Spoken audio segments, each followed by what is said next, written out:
माननीय मुख्यमंत्री श्री सुखविंदर सिंह सुक्खू जी ने अपने कार्यकाल का तीसरा बजट प्रस्तुत किया। लगभग 58,000 करोड़ रुपए का ये बजट और हिमाचल प्रदेश की जनता के लिए शून्य है।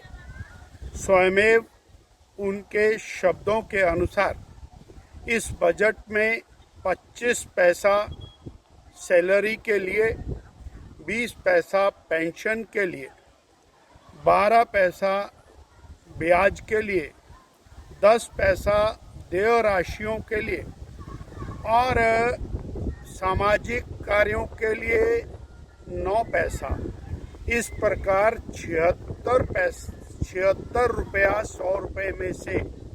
और एक स्टैंडर्ड लायबिलिटीज़ हैं, उसके बाद 24 रुपया पूंजीगत व्यय के लिए बचा है। विकास के लिए प्रदेश की सरकार ने जनता के लिए कुछ भी नहीं रखा है। ये इस बजट की वस्तुस्थिति उन्होंने स्वयं एक पैरे के अंदर वर्णित की है। पूरे बजट में 2022 से पहले की सरकार को केवल कोसने का काम किया है। 2022 से पहले और सरकार ने कुछ कर्ज छोड़ा, कुछ काम नहीं किया, उसी बात का हवाला देकर पूरे बजट की शुरुआत की है और उसी का हवाला देकर पूरे बजट को समाप्त किया गया है। इस बजट के अंदर जो कर्ज निरंतर लिया जा रहा है, उस कर्ज के बारे में कोई व्याख्या नहीं है कि कब तक ये कर्ज कितनी मात्रा में लिया जाएगा और उस कर्ज का उपयोग किस कार्य के ऊपर किया जाएगा। ये एक बहुत बड़ा विषय, इसमें प्रश्नवाचक खड़ा रहता है। इसी प्रकार से और कानून बिगड़ती व्यवस्था को लेकर कोई भी प्रावधान इसके अंदर नहीं किया और ना ही इस बात का कोई उत्तर दिया गया कि आपने 1200 स्कूलों को बंद कर दिया है, आपने लगभग 1600 संस्थान बंद कर दिए, आप शिक्षा में गुणवत्ता की बात कर रहे हैं और संस्थान बंद करते चले जा रहे हैं, आप स्वास्थ्य में गुणवत्ता की बात कर रहे हैं और संस्थान बंद करते चले जा रहे हैं।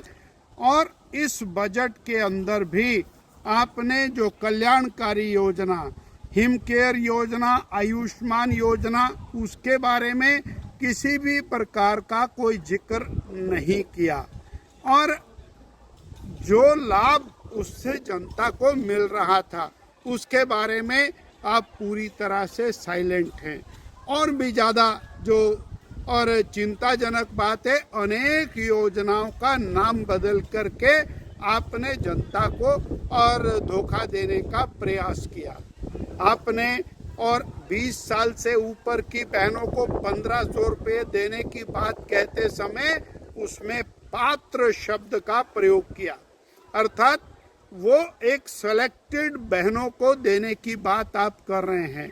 इसी प्रकार से आपने 100 रुपये लीटर दूध की बात की थी और वो तीसरा साल आ गया, वो दूध कहीं भी 100 रुपये लीटर की तरफ दिखाई नहीं देता है। कुल मिलाकर जो गारंटियां आपने की थी, उन गारंटियों के कहीं पर भी आप नज़दीक नहीं आए। जो आउटसोर्स कर्मचारी है उनके बारे में आपने किसी प्रकार की चिंता नहीं की। जो कर्मचारी और छोटा कर्मचारी है उसके प्रति भी आपने किसी प्रकार की चिंता नहीं की। और 1 लाख जो रोजगार सरकारी क्षेत्र के अंदर सरकारी नौकरी के रूप में पहली कैबिनेट में दिया जाना था और 5 लाख रोजगार दिए जाने थे, उसका कहीं पर दूर दूर तक जिक्र इस बजट के अंदर नहीं है।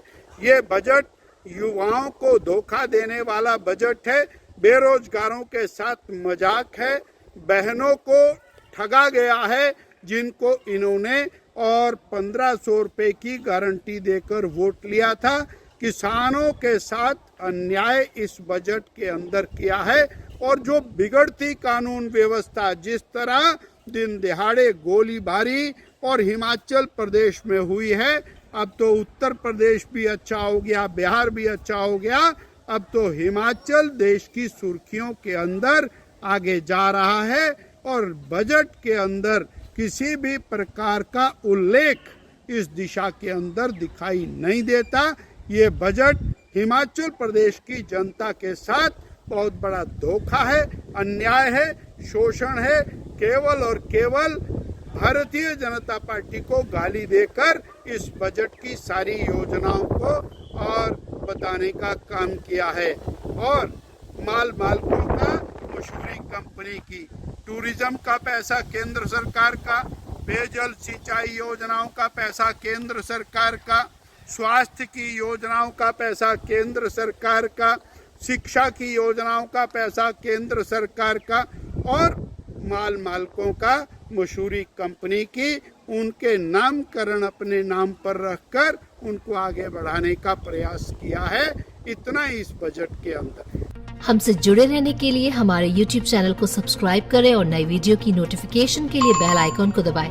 अगर आप ये वीडियो Facebook पर देख रहे हैं तो लाइक जरूर करें और ज्यादा से ज्यादा शेयर करें। इसी तरह के और भी अपडेट्स के लिए फॉलो करें हमारा Instagram पेज himachal.kesari।